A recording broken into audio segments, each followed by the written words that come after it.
So we're the team trying to come up with ideas for better incentives, especially aligning markets, auditors, and also the way that users and potential other parties are involved. So the multipolar AI goals we're addressing is that there are too many misaligned incentives, which lead to conflict.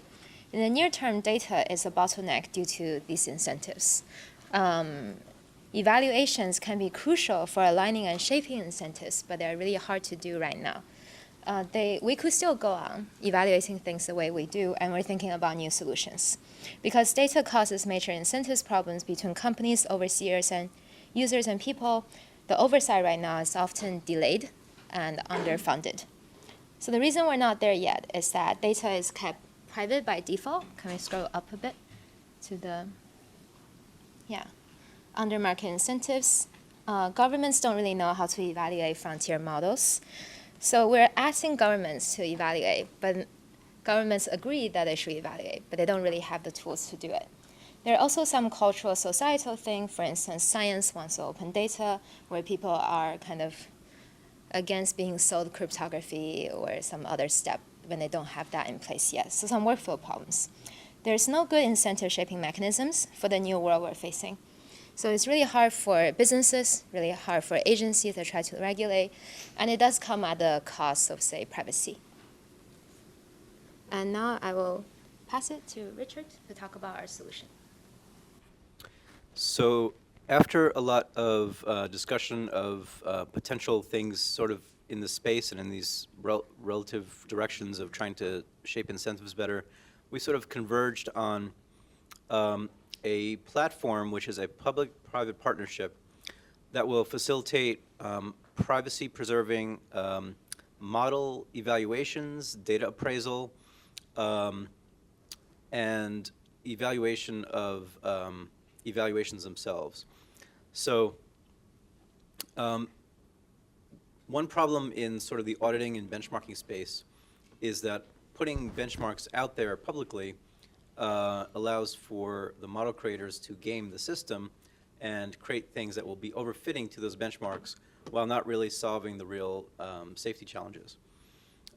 Likewise, the model providers don't want to be giving away their model weights to auditors and model providers because they could be giving up stuff that's extremely valuable and that might be exfiltrated and just leaked elsewhere. Especially if there's a larger number of evaluators from different angles. The evaluators don't necessarily want the liability of taking on those model weights when they don't need to, and they want to be addressing as many different model providers as they can. The evaluators also would like the ability to analyze the data that's used in training those models, or used in, or being put out for like the ML training market in general.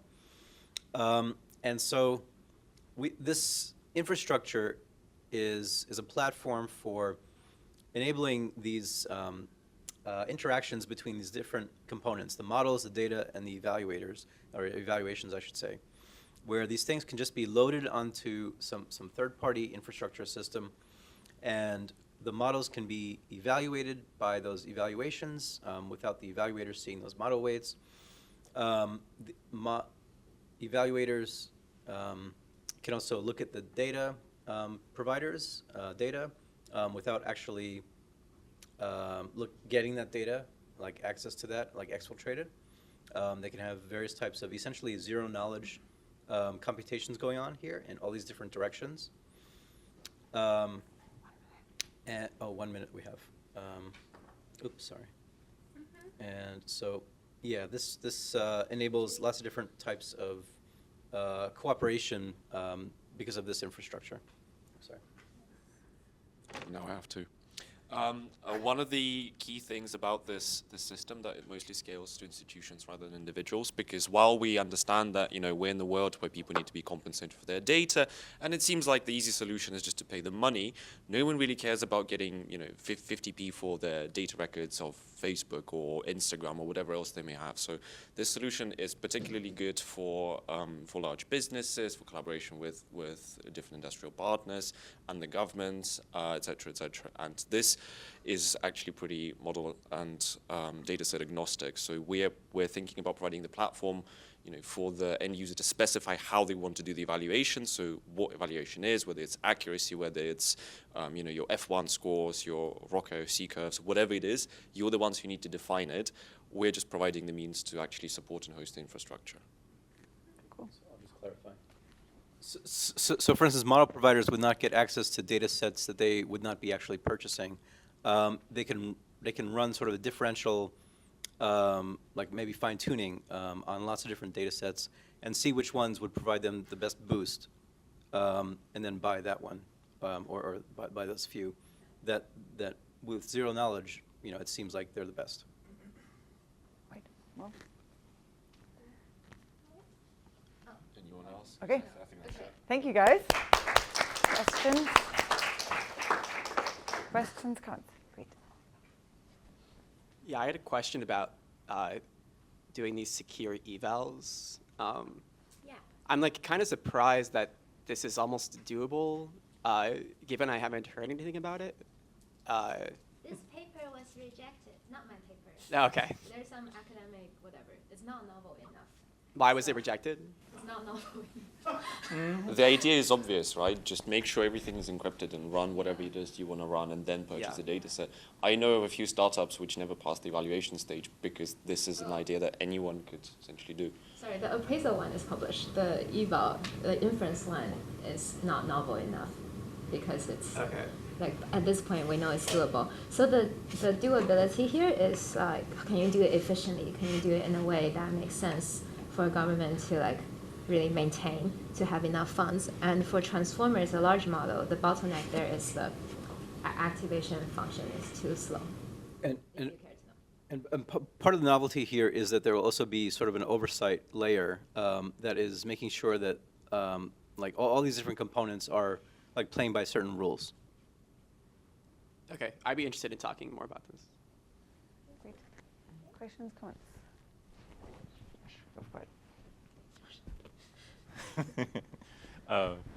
So what's the rationale for the government doing this, or a government doing this, versus, I don't know, like an industry coalition, versus even like a kind of like international coalition or international sort of non-governmental body? Have you guys thought about, what particular form that might take and the rationale for that? Yeah, so I think the rationale is that because certain types of constraints or certain types of standards can be maintained by that oversight, and this is going to be a place where, again, things like auditing and evaluations and data appraisal and model appraisal will be going on. It's a good place to just shape incentives. So people want to be using this platform. They kind of need to use this platform if there aren't like good competitors. Right now, there aren't really good competitors. Governments can also subsidize and have bonds supporting this. So this can be like a real public-private partnership. And so via this oversight layer, things will be pushed in like better directions for humanity. Cool. Final one. Dean over there. Maybe you can just project. I can certainly project. So the other side of almost doable seems to me like, okay, you can't publish a paper about it because it's obvious, but that seems like the point where you could get investment to do it.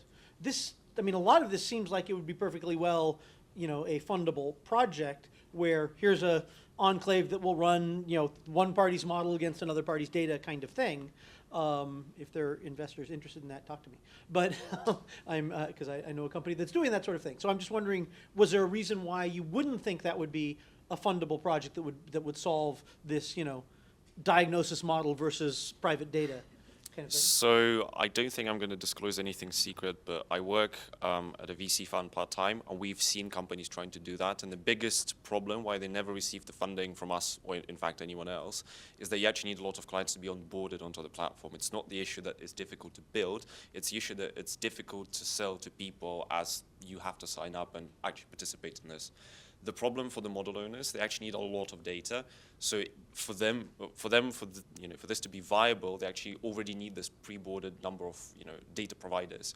But for data providers to be onboarded, you actually need the money to get them to onboard.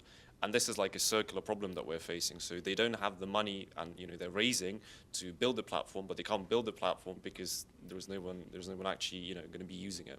That's the problem that I've seen a few times. I think there are at least 2 companies that I can think of which faced exactly this issue, and they both never ended up taking the project off the ground. Cool, All thank right. you. Thank you so much, guys.